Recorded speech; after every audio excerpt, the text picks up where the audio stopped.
And today I want to show you how you can have the stock hop unit not be so loose. And you see here I'm putting some pressure on it and it doesn't really want to move anywhere left or right. That's because I have tightened the hop. Now I'm going to show you how to do that today. There is another video that covered this, but it also doesn't cover the other half of what I'm about to show you. So there used to be 2 pins here. Once I've taken those out, I did not bother to put them back in, but you will have to drive out 2 pins that go into those holes there. You will have to take off your hand guard, make sure all your wiring is out. There you go. Let's put that over there. Alright, so let's get to unscrewing. I want to come over here and unscrew these. So, as you can see in my PTS Masada version 2 gearbox conversion kit, whatever you like to call it, teaser video, you can see that I was hitting people from a pretty far distance. I don't really know what it was exactly. Is it meters? Is it, you know, how many meters? But I was definitely getting them from far away.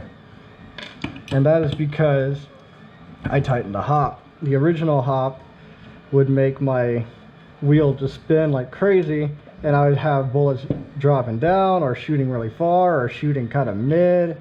It was just kind of crazy. Alright, and the second thing you want to do here is do that. Pull your barrel out and slide your hop unit out. Now this isn't the whole hop unit. It looks pretty big.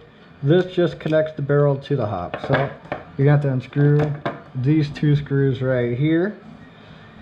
The good thing I have multiple Allen sets. There you go.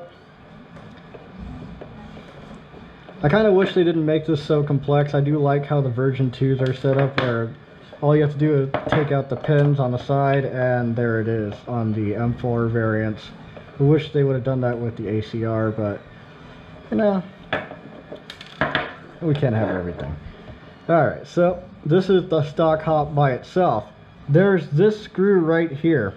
So what you would want to do is get a slim screwdriver and just kind of get it into that small hole there. I do not know why this is so hard to do, but yeah, you want to bring it over to either its side or to wherever, but having it kind of in the middle here is a bit hard unless you really want to squeeze that to then turn however you like. So you see I can kind of turn it, but it's really hard, and if I were to turn it the other way, it would just be spinning everywhere. I do not have to put Loctite on this. I don't have to put JB Weld on the threads of the screw. You can't take the screw out. I don't have to do any of that. All you gotta do is tighten it down, and now your hop, you know, set won't change anymore. So what you have to do, put it back in after you got it all nice and tight. Just gotta put these 2 little rivets into that hole there. I feel like I'm putting it in wrong. But yeah, because you want this spinning wheel to be in that indentation right there. There you go. Get that here. And you want to be very careful because you can mess up your threads. Not that I know from experience, but I could feel a lot of resistance when I was doing this before.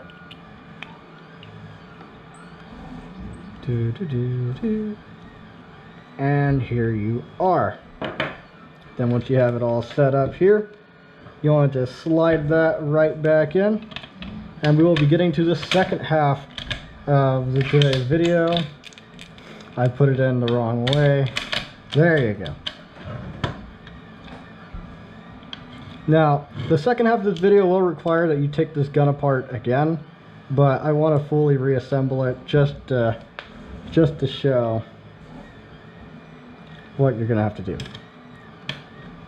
So I had when I was working on this gun, I had actually lost the stock red rubber that goes to this gun, and so I put in a maple leaf black.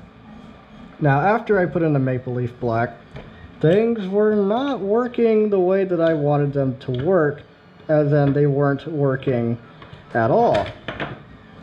And I will show you what I mean in just a second.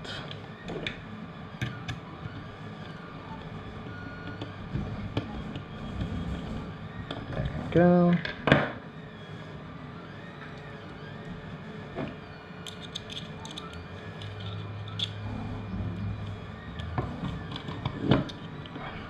A lot of security just for the a lot of security just for this to still wiggle around everywhere.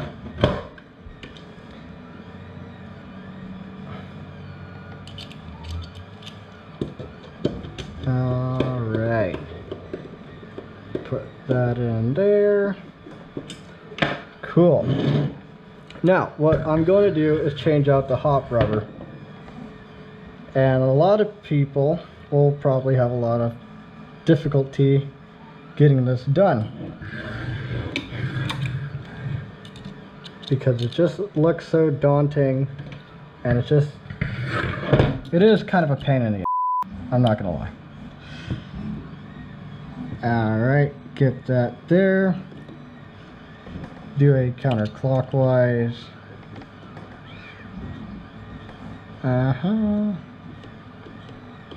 And you want to keep your finger on this, because if you don't, it'll just come out. But I thought it was going to launch across the room. I'm so used to dealing with gearboxes where if you don't have that spring in there, it just launches everything out. Alright, and then you pull on that. Now this is what my hop rubber looks like now. You notice there'll be a little nook taken out of here. That's actually very important to the function of this gun, so don't just write that off as it being a bad rubber. So let's pretend that this is your brand new Maple Leaf black regular old rubber, not the Macron one. And you want to just put this in as you would any other rubber. Put it all down there. There you go. And then you want to shove this back in here. Now getting this back in is also a pain, because you have to shove it down, and then you have to make sure this little socket set screw gets in there correctly. I hate this. I hate doing this so much. But things you do when you like the way a gun looks. Alright. And then put it back in. Come on now. And you want to make sure that this black part here is going, if it looks like this, you're doing it wrong. It has to kind of sink in there. So let's just finagle a bit. Just kind of have to get it all set. And you see where it's all sunken in. So as you can see here on the Maple Leaf, or pretty much a lot of other version 2, there is a little bit of a little part of it hanging out, and this will happen with most of these hop rubbers that you'll get aftermarket. So what you want to do is get your paint pen, give it a nice little shake, and you want to just hit it like that. Hit it a couple times, hit it about 2 or 3 times, but make sure that that rubber is being hit by it. And then you will have to take it apart all over again. Very fun. So you see here, that shows you exactly what is what's poking out, and you want to get these little tweezers here, or anything really, and if you're good enough with your hands, you can just start taking it apart. Alright, and this doesn't decrease FPS or tank your FPS in any way, unless you were to really botch this. So I guess I should hold out judgment for that. Alright, just keep going. Make little tiny pinches. You don't want to go crazy with this. Alright, and you will see that all the white material is gone. Put this back in here. Alright. Nope, that's not in yet. There you go. There you go. Uh-oh. Something's wrong. I can feel it. There you go. Got a little latch here is off. That's what happens when you take off the back screw there for making it compatible with the version 2 shell. So you notice there is no more blockage. I did not take this out before, and I had the lip just right there, and it was not feeding my BBs at all. It would not let any of them into the hop unit. It would just be completely as I don't like to say, but it is true.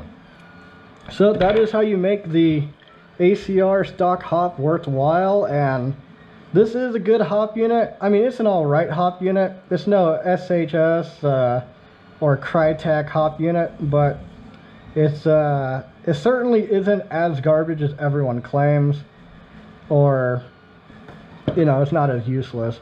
So I just wanted to make this video because I didn't see it anywhere, and I kind of just had to make assumptions about cutting the hop rubber. There were no YouTube videos on this particular subject, and I just wanted to kind of share this. Also, since I'm selling the version 2 kit, I would also like it that everybody has their gun at kind of peak performance. Thank you, and you have a nice one.